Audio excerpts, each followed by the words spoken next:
Actually আমাদের শরীরে কতগুলো হ্যাপি হরমোন নির্গত হয়, যেগুলো আমাদেরকে মুড ভালো রাখতে সাহায্য করে। তো পোষ্যটা ঠিক সেই রকম। ভাইরাসটা যদি পোষ্যের শরীরে প্রবেশ করে, কুকুরের শরীরে, তাহলে ঠিক 3 থেকে 10 দিনের মধ্যে এর উপসর্গগুলো আপনি দেখতে পাবেন।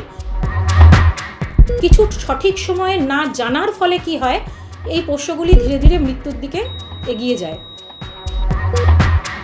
ওদের সাথে কিছুক্ষণ খেলা করলে, ওদের সাথে সময় দিলে সে তো ভালো থাকছেই, উল্টে নিজেরাও আমরা খুব ভালো থাকি। আবহাওয়া পরিবর্তনে আপনার প্রিয় পোষ্যটি কি সুস্থ? তার স্বভাবের কোনো পরিবর্তন দেখছেন কি? নতুন কিছু উপসর্গ দেখা দিচ্ছে কি? পোষ্যটি কি লাগাতার অলসতা, বমি, জ্বর এবং ডায়রিয়ায় আক্রান্ত? তবে একটু সচেতন হন, হতে পারে সে ক্যানাইন পার্ভোভাইরাসে আক্রান্ত। সঠিক চিকিৎসা না হলে মৃত্যু নিশ্চিত হতে পারে আপনার পোষ্যের। কি এই ক্যানাইন পার্ভোভাইরাস? কতটা মারাত্মক? এর লক্ষণই বা কি? কিভাবে প্রতিকার পাবেন ক্যানাইন পার্ভোভাইরাস থেকে? কিভাবে সুস্থ রাখবেন আপনার পোষ্যের মন ও শরীর? এসব বিষয়ে আপনাদের জানাবেন বিশিষ্ট পশুরোগ বিশেষজ্ঞ চিকিৎসক ডক্টর পিউ পাল। দেখুন, আমরা যখন বাড়িতে একটি পোষ্য আনি বা ছোট থেকে তাকে মানুষ করি, তারা তখন না বলি বটে পোষ্য, পেট, রাশভারী, মুখ ভারী কথা, কিন্তু যারা রাখেন তারা জানেন আমরা তাদেরকে আমাদের সন্তান স্নেহে মানুষ করি। তো একটা সন্তান যখন প্রথম ভূমিষ্ঠ হয়ে মায়ের কাছে আসে, সে যেমন কিছু জানে না, সে বোঝাতে পারে না তার মনের ইচ্ছেগুলো, মা বাবা কিন্তু বা তার পরিজনরা কিন্তু তার চোখের ভাষা, মুখের ওই আধো আধো কথা শুনে বুঝে নেয় তার কি ডিম্যান্ড, সে কি চাইছে। তো সেইভাবেই কিন্তু তাকে সেই জিনিসগুলো সাপ্লাই দিয়ে আস্তে আস্তে সে সন্তান বড় হয়ে ওঠে। তো পোষ্যের ক্ষেত্রেও ঠিক তাই। ধরুন আমি আমার পারিবারিক খুশির জন্য, আমার কিছু আনন্দের জন্য, আমি বিনোদনের জন্য হয়তো একটি পোষ্যকে বাড়িতে নিয়ে এলাম। অনেক ক্ষেত্রে দেখা যায়, আমাদের কাছে অনেক এরকম খবর আসে, আমরা শুনতে পাই, দেখতে পাই। তো কিছুদিন পরে কি হয়, বাড়ির সেই ব্যক্তি যারা নিয়ে আসে পোষ্যটিকে প্রথমে খুব যত্ন নিয়ে, তারপরে হয়তো নিজেদের সময় অভাবে অথবা ইচ্ছের অভাবে তার ঠিকমতো দেখভাল করতে পারে না। তো পোষ্যটি একা হয়ে গিয়ে পোষ্যটির হয়তো স্বভাবে কিছু পরিবর্তন হয়, কখনো কখনো হয়তো একটু বাইটিং টেন্ডেন্সি হয়ে যায়, কখনো কখনো মুড ডিপ্রেশন, মুড এলিভেশন এগুলো ঘটে থাকে। তখন আর হ্যান্ডেল করতে না পেরে অনেকেই সেই পোষ্যটিকে কাউকে দিয়ে দেন, কখনো দেখা যায় অন্য কোনো এলাকায় গিয়ে ছেড়েও এসেছেন, এরকমও কিন্তু আমরা খবর পাই। এগুলো ঠিক নয়। তার কারণ হচ্ছে, যখন পোষ্যটিকে আপনি বাড়িতে আনলেন, ঠিক আপনার সন্তানকে আপনি যে সন্তান স্নেহে লালন করবেন, এদেরও কিন্তু তাই করতে হবে। এরা যখন আপনার পরিবারে এসে মিশে গেল, তখন এরা না আপনাদেরকেই এদের পরিবার মনে করে নেন। আপনি এদের মা বা বাবা, এবং আপনার সন্তানই কিন্তু এদের কাছে ভাই বোন বা তার খুব কাছের পরিচিতি পরিজন হয়ে ওঠে। কিন্তু শুধু যত্ন নেব বললে তো তাকে আদর করলাম আর তাকে সময় দিলাম শুধু সেইটুকুই নয়, তার সাথে সাথে তার কিছু পরিচর্যাও থাকে। যেমন পরিচর্যা বলতে আমি বোঝাতে চাইছি তার শারীরিক পরিচর্যা, যেরকম ধরুন তাকে নির্দিষ্ট সময় অন্তর স্নান করানো বা পরিষ্কার পরিচ্ছন্ন রাখা যাকে বলে, তাকে গ্রুমিং করা। ভ্যাকসিন একটা প্রচণ্ড গুরুত্বপূর্ণ অধ্যায়, কেননা আমরা জানি prevention is better than cure. আর যেসব রোগগুলোর ক্ষেত্রে আমরা এখনও ঠিকঠাক ওষুধ আবিষ্কার করে উঠতে পারিনি, সেক্ষেত্রে কিন্তু ভ্যাকসিন দিয়ে সেই রোগগুলোকে প্রতিরোধ করা ছাড়া এই রোগগুলো আটকানোর আর কোনো উপায় থাকে না। তো সেরকমই রোগ হচ্ছে কিছু কিছু পার্ভোভাইরাস, ক্যানাইন ডিস্টেম্পার, তারপরে রেবিস আর করোনা ভাইরাস। ক্যানাইনের ক্ষেত্রে অনেক দিন ধরেই রয়েছে, এটা মানুষের এই করোনা ভাইরাস নয়। অ্যাকচুয়ালি ক্যানাইন পার্ভোভাইরাস সিপিভি বা CPV2 নামে যেটা পরিচিত, সেটা খুব বেশি তাপমাত্রা এবং খুব নিম্ন তাপমাত্রা এই দুটো সময়ই খুব সক্রিয় হয়ে ওঠে। আর এখন পরিবেশের এই পরিবর্তিত সময়ে এই ভাইরাসটা প্রচণ্ডই সংক্রামক একটি ভাইরাস ক্যানাইনদের জন্য। এটা মূলত কুকুর এবং নেকড়ে এবং শিয়াল, এখন দেখা যায় অনেক স্তন্যপায়ী প্রাণীকেও প্রভাবিত করে। আবার এটারই আর একটা স্ট্রেন হচ্ছে প্যানলিউকোপিনিয়া, যেটা বিড়ালদেরও প্রভাবিত করে। এবং এটা এতটাই সংক্রামক যে সঠিক সময়ে সঠিক চিকিৎসা যদি না হয়, তাহলে পোষ্যের বাঁচার হার খুবই কম, মৃত্যু হার প্রায় 90%-এর উপর। এখন আমরা যারা বাড়িতে পোষ্য রাখি, তারা তো পোষ্য নয়, তারা আমাদের সন্তান স্নেহে পালিত হয়। তো বাড়ির সেই কুকুরটি বা বিড়ালটি আমরা কিন্তু আমাদের অপত্য স্নেহে লালন পালন করে একদম সন্তানদের মতো ছোট থেকে বড় করি। তো সেক্ষেত্রে আমাদের কিছু অজ্ঞানতা, কিছু সঠিক সময়ে না জানার ফলে কি হয়, এই পোষ্যগুলি ধীরে ধীরে মৃত্যুর দিকে এগিয়ে যায়। এবং তখন আমাদের কিছু করার থাকে না, তখন কষ্ট পাওয়া ছাড়া উপায় থাকে না। তো সেই একটুখানি জ্ঞান যদি আমরা সার্বিক একটুখানি ধারণা যদি আমাদের মধ্যে থাকে, তাহলে কিন্তু এই রোগের প্রকোপটা থেকে আমরা অনেকটাই আমাদের সন্তানগুলিকে বাঁচাতে পারি। অ্যাকচুয়ালি এইটার লক্ষ্যটা, আপনার এই ভাইরাসটা যদি পোষ্যের শরীরে প্রবেশ করে, কুকুরের শরীরে, তাহলে ঠিক 3 থেকে 10 দিনের মধ্যে এর উপসর্গগুলো আপনি দেখতে পাবেন। প্রথম যেটা উপসর্গ হয় সেটা হচ্ছে খুব ঝিমিয়ে পড়ে, পোষ্যটি খুব ঝিমিয়ে পড়ে, টেম্পারেচার খুব বেশি হয়, জ্বর হয় খুব, তার সাথে বমি হয় এবং পাতলা পায়খানা হয়, ডায়রিয়া হয়, এবং ওই যে ডায়রিয়া হয় তার সঙ্গে রক্ত বেরোয়, এবং এই রক্ত বেরোনোর ফলে, রক্তক্ষয়ের ফলে ও আরও দুর্বল হয়ে পড়ে। তারপর ইমিউনিটি সিস্টেম ঝিমিয়ে পড়ে, নার্ভাস সিস্টেম ক্ষতিগ্রস্ত হয়, খাওয়া দাওয়া তো একেবারেই ছেড়ে দেয় এবং আস্তে আস্তে মৃত্যুর দিকে ঢলে পড়ে। আরও একটা সমস্যা হচ্ছে, এই ভাইরাসটার সঠিক কোনো চিকিৎসা পদ্ধতি নেই, সঠিক চিকিৎসা নেই বলেই এটার নিরাময় আমাদের হাতে খানিকটা, সেটা হলো প্রতিরোধ। Prevention is better than cure. So এটার যে ভ্যাকসিন রয়েছে, ভ্যাকসিনই একমাত্র এটাকে আটকানোর পথ।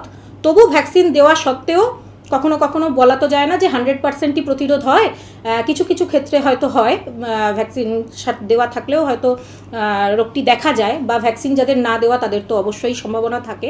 সঠিক সময়ে সঠিক চিকিৎসাটি প্রয়োজন, না হলে এই রোগের হাত থেকে বাঁচানো খুবই কষ্টকর। সাবধানতাটা নিতে হবে যখনই আপনি একটি, মানে এই পার্ভোভাইরাস আক্রমণটা ছোট কুকুরদের, বাচ্চা কুকুরদেরকেই বেশি হয়। তো প্রথমেই আপনাকে যেটা করতে হবে, এর যে টিকাটা হয় বা ভ্যাকসিন, পার্ভোভাইরাসের টিকা আমাদের 6 থেকে 7 সপ্তাহের মধ্যেই কুকুরের, বাচ্চা কুকুরের প্রথম টিকাটি দেওয়া আবশ্যক।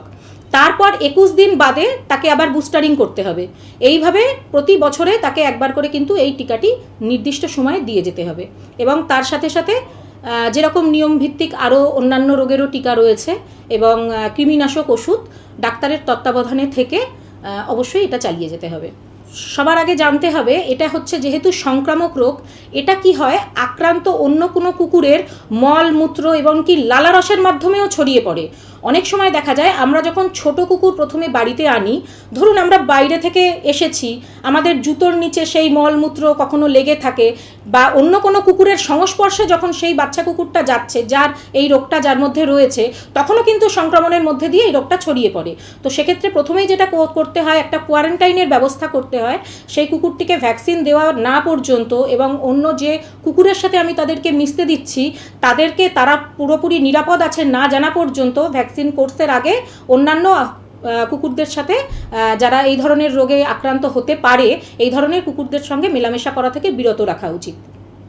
এবং আমরাও যখন বাড়িতে এসে কুকুর হ্যান্ডলিং করছি, অবশ্যই নিজেরাও পরিষ্কার পরিচ্ছন্ন হাত পা ধুয়ে স্যানিটাইজেশন মেনটেন করে কুকুরকে ধরা উচিত। না, বিড়ালের ক্ষেত্রে যেটা মারাত্মক প্যানলিউকোপিনিয়ার মোস্ট উপসর্গ আরও একটা দেখা যায়, টেম্পারেচার তো হাইরাইজ হয়, প্লাস খুব যেটাকে বলে হয় শ্লেষ্মা বেরোচ্ছে আর কি। মানে পেশেন্ট এসে বলবে, পেশেন্টের ওনার এসে, যে সর্দি পড়ছে নাক দিয়ে, কফ, বমির সাথে কফ বেরোচ্ছে, পাতলা পায়খানা তো থাকেই, টেম্পারেচার তো হাইরাইজ হয় এবং ঝিমিয়ে পড়ে, সর্বোপরি পুরো অফেড হয়ে যায়, খাওয়া দাওয়াটা একদমই ছেড়ে দেয়। হ্যাঁ, মোটামুটি ভ্যাকসিনটা তো মাস্ট। তাছাড়াও আর একটা যেটা এই রোগগুলোর সমস্যা হয়, যেহেতু পায়খানা বমির মধ্যে থেকে অনেকটা বডি ফ্লুইড লস হয়, তো চিকিৎসকের সংস্পর্শে এই কারণেই যেতে হবে যে তার বডি ফ্লুইড ইলেকট্রোলাইট ব্যালেন্সটা কোনো মাত্রেই বিঘ্নিত হতে দেওয়া চলবে না। তো প্রথমেই যেটা করতে হয় আমাদেরকে, ওদের বডি ফ্লুইডটা মেনটেন করতে হয়, তারপরে সেকেন্ডারি উপসর্গগুলো দেখে, বমি বা পায়খানা বা টেম্পারেচার, সেগুলো দেখে সেই অনুযায়ী ট্রিটমেন্ট দিতে হয়। যখন আমরা ফ্লুইড ইনজেক্ট করি, স্যালাইনের মাধ্যমে বিভিন্ন মেডিকেশনগুলো চলে, সেক্ষেত্রে আমরা বলি স্যালাইন দেওয়ার কিছুক্ষণ আগে বা পরে যে খাবার রেস্ট্রিকশান থাকে সেটুকু মেনটেন করে বাকি সময়টা খুবই সহজপাচ্য লিকুইড বা সেমি লিকুইড এই ধরনের খাবার আমরা দিতে সবসময় বলে থাকি। অবশ্যই আমরা ইমিউনিটি বর্ধক যে ধরনের খাবার হয়, প্রোটিন থাকবে অথচ সহজ পাচ্য হবে, যেরকম আমরা অবশ্যই অনেক ক্ষেত্রেই চিকেনের স্যুপটা শুধু দিতে বলি, বা মাছের স্যুপটা শুধু দিতে বলি, বা মুসুর ডালের ভেজিটেবল প্রোটিন হিসেবে মুসুর ডালের সিদ্ধ করার পর যে জলটা দিতে বলি, কখনো কখনো ডিমের সাদা অংশটা দিতে বলি, সেটা অবস্থা বুঝে, তার সেই সময়কার পরিপাক ক্রিয়ার অবস্থাটা বুঝে এগুলো আমরা লিখে থাকি। যেহেতু আপনারা নিজেদের সন্তান সময় এদের পুষছেন, মানুষ করছেন, বড় করে তুলছেন, তাই এদের প্রত্যেকটি স্বভাব পরিবর্তনের দিকে নজর দিন। কখনো যদি দেখেন যে পোষ্যটি মুখ ভার করে বসে আছে, তাহলে একটু বোঝার চেষ্টা করুন যে কেন ও এভাবে রয়েছে, কোনো কারণে আপসেট কিনা। অনেক ক্ষেত্রেই হয় পোষ্যগুলি কিন্তু মানসিকভাবেও অনেকটা আপসেট থাকে। আমরা হয়তো কি করি, আমাদের খুশির জন্য তাদেরকে বাড়িতে নিয়ে আসি, কিন্তু পরে তারাও তো আমাদের সন্তানরা যেমন আমাদের সঙ্গ চায়, আমাদের সঙ্গে একসাথে থাকতে চায়, খেলাধুলা করতে চায়, পোষ্যদের সাইকোলজিটাও কিন্তু ঠিক তাই। ওরা যখন আমাদের সঙ্গে থাকতে শুরু করে, ওদের কাছেই কিন্তু আমরাই পরিবার হয়ে উঠি একদম। ওদের কাছে আমি মা, আমার হাজব্যান্ডই তার বাবা, এবং আমার ছেলে মেয়েই তার দিদি ভাই বোন হয়ে ওঠে। তো সেক্ষেত্রে কি হয়, আমাদের কাজের জগৎটা তো অবশ্যই দেখব, সেটা ছাড়াও পোষ্যের যত্নটা একেবারে সন্তানের মতো তার সাথে থেকে পরিচর্যা করা উচিত, এবং তার প্রতিটি জিনিস যেরকম আমরা সন্তানদের ক্ষেত্রেও নজর দিই যে ও কেন আজকে খাচ্ছে না, কোনো কারণে আপসেট আছে কিনা, মেন্টালিটি ওর ঠিক আছে কিনা, বা ও কী চাইছে আমার কাছে, সেটা বুঝে সেই অনুযায়ী অবশ্যই তার মানসিক স্বাস্থ্যের যত্নটা নিতে হবে। আর শারীরিক স্বাস্থ্যের দিকে অবশ্যই কোনো রেজিস্টার্ড ভেটেরিনারি ডক্টর প্রত্যেকটি জায়গায়, আমাদের প্রত্যেকটি ব্লকে সরকারি পরিচালিত আমাদের যে স্বাস্থ্য কেন্দ্রগুলো আছে, এবং সেখানে সমস্ত অভিজ্ঞ ডাক্তারদের পোস্টিং আছে, প্রত্যেকের সঙ্গে নিয়মিত যোগাযোগ রেখে আমরা যদি পোষ্যের যত্নগুলো নিই, আশা করা যায় ওরা আমাদের সঙ্গে মিলেমিশে খুবই ভালো থাকবে। ধরুন কোনো লোমশ কুকুর, তো তার অনেক লোম হয়েছে বা পশম বড় হয়ে গেছে, তো আমরা কি করি, নিজেদের মতন করে একটু ছোট করে দিই, তাকে একটু আরাম দিই, কেটে দিই। ব্যাপারটা ঠিক তা নয়। তাতে কি হয়, আমাদের তো দৃষ্টিবিভ্রম একটা হয়, তার যে স্বাভাবিক শারীরিক সৌন্দর্য সেটা ছন্দপতন হয়, প্লাস সে যখন সৃষ্টি হয়েছে সেই সৃষ্টির পদ্ধতি অনুসারে ওই লোমটারও কিন্তু তার শরীরে কিছু প্রয়োজন আছে। তো যদি আমাদেরকে সেটা পরিষ্কার বা একটু কমাতে হয়, তখন মনে হয় এক্সপার্ট যারা এই বিষয়ে ঠিক গ্রুমিংটা ভালো করতে পারেন, কোথাকার লোম কতটুকু পরিমাণে ছাঁটলে আসলে তার উপকার হবে, বা সে লোমটার যত্ন ঠিকঠাক হবে, ট্যাঙ্গেল পড়বে না, বা টিকগুলো হলে আমরা পরিষ্কার করতে পারবো, এটা জেনে নিয়ে কিন্তু কাটাটা উচিত। যেমন আমার সন্তানের যদি আজকে মনে করি, বা আমার নিজের আমি চুল কাটবো বলে মনে করি, আমি না জানলেও আমি কি নিজেই কাঁচি চালিয়ে নিই না, কিন্তু ঠিক সেরকম ছোট ছোট কিছু জিনিস। তারপরে আসি মেডিকেশনের কথায়। তার যে পোষ্যদের মেনলি নির্দিষ্ট সময় অন্তর কৃমির ওষুধটা, ওদের প্রচুর ধরনের কৃমি থাকে, এক একটা অঙ্গে এক এক ধরনের কৃমি হয়, তো সেই কৃমিনাশক যে ওষুধগুলো হয়, মেডিসিনগুলো হয়, সেগুলো জানতে হবে। এবং সেটা বাজার চলতি আমরা দোকানে গেলাম এবং দোকান থেকে শুনে নিয়েই যা হোক একটা খাইয়ে দিলাম, ব্যাপারটা নয়। ব্যাপারটা হচ্ছে এই কৃমিগুলো, কিছু কিছু কৃমি বছরের কিছু কিছু টেম্পারেচারে এবং দিনের কোনো কোনো সময়ে এমন এমন জায়গায় থাকে, এবং এক একটা কৃমির জন্য এক এক ধরনের কৃমিনাশক আছে। সেগুলো প্রপার ওয়েতে যদি আপনি না জানেন এবং প্রপার ডোজিং যদি না হয়, তাহলে কিন্তু সেটা ঠিকঠাক কাজ করবে না, তো সেটা ক্ষতি করবে। তো সেক্ষেত্রে কি হবে, আমরা রেজিস্টার্ড কোনো ডাক্তারের কাছ থেকে আপনার নিকটবর্তী স্বাস্থ্যকেন্দ্রে আপনি নিয়ে যেতে পারেন। সেই ডাক্তারের সঙ্গে যোগাযোগ করে অবশ্যই সঠিক পরিমাণে সঠিক সময় তাকে কৃমির ওষুধটা দেওয়া উচিত। এরপরে আসি ভ্যাকসিনের কথায়। প্রত্যেকটা কেনেল কাফ, এগুলো প্রত্যেকটা নির্দিষ্ট সময় অন্তর প্রত্যেকটা ভ্যাকসিনের একটা শিডিউল আছে। আপনার পাপ্পিটা যখন 6 থেকে 7 সপ্তাহ বয়স হবে, তখন থেকে শুরু করে তারপর 21 দিন অন্তর সেগুলোর বুস্টার ডোজ, তারপর 90 দিনে গিয়ে রেবিসের ভ্যাকসিন, বা পরপর যেগুলো কেনেল কাফ বা আরও যে ভ্যাকসিনগুলোর কথা আমি বললাম, সেগুলো পরপর করে দিয়ে যেতে হবে। এবং প্রতি বছরে কিন্তু এগুলো নির্দিষ্টভাবে বুস্টারিংটা করে যেতে হবে। এই মিনিমাম রিকোয়ারমেন্টসটুকু যদি মেনটেন করতে পারেন, এবং এর সাথে প্রত্যেকটি পোষ্যের আমাদের মতোই তাদেরও প্রতিদিন কিছু পরিমাণ ভিটামিন, কিছু পরিমাণ মিনারেলসের চাহিদা প্রত্যেকটি শরীরেরই থাকে। তো সেক্ষেত্রেও সেইটুকু কতটুকু কী পরিমাণে কখন প্রয়োজন, সেটাও আপনি কোনো রেজিস্টার্ড ডাক্তারের কাছে সাথে যোগাযোগ নিয়মিত রেখে সেটা জেনে সেটুকু মেডিকেশন তাকে করে, এবং সর্বোপরি আপনার হ্যান্ডেলিং, মানবিকতা, মানসিকতা সব কিছু একসঙ্গে একত্রিত করে যদি তাকে সস্নেহে, সন্তান স্নেহে পালন করেন, তার থেকে লাভ ছাড়া ক্ষতি কিছু হওয়ার নেই বলেই শুধু প্রাণী চিকিৎসক নয়, একজন মানুষ হিসেবে আমার সব মনে হয়। এবং আমিও বরাবরই এইভাবে পোষ্য রেখেছি বাড়িতে, এবং আমি আমার সন্তানদেরও বলে থাকি, বা যাদের সঙ্গেই আমার পরিচিতি আছে, আমি সবসময় এনকারেজ করে থাকি যে পোষ্যটা রাখা না শুধু পোষ্যের জন্য নয়, নিজের মানসিক স্বাস্থ্যটাকেও ভালো রাখার জন্য। নমস্কার। আপনার প্রিয় পোষ্যটিও আপনার পরিবারের একজন সদস্য, তার দেখভালের দায়িত্বও আপনারই। পোষ্যের শরীর ও স্বভাবের দিকে নজর রাখুন।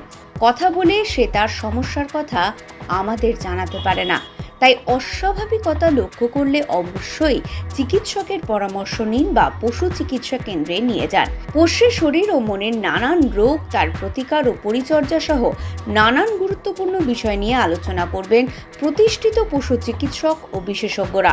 আপনাদের কোনো প্রশ্ন থাকলে বা কোনো বিষয় জানতে হলে আমাদেরকে লিখে জানান। আর ফলো করুন আমাদের ফেসবুক পেজ এবং সাবস্ক্রাইব করুন আমাদের ইউটিউব চ্যানেল। দেখুন ডিজিটাল নিউজ বাংলা এবং ডিজিটাল নিউজ বাংলা হেলথ। নিজে সুস্থ থাকুন, আপনার প্রিয় পোষ্যটিকেও সুস্থ রাখুন।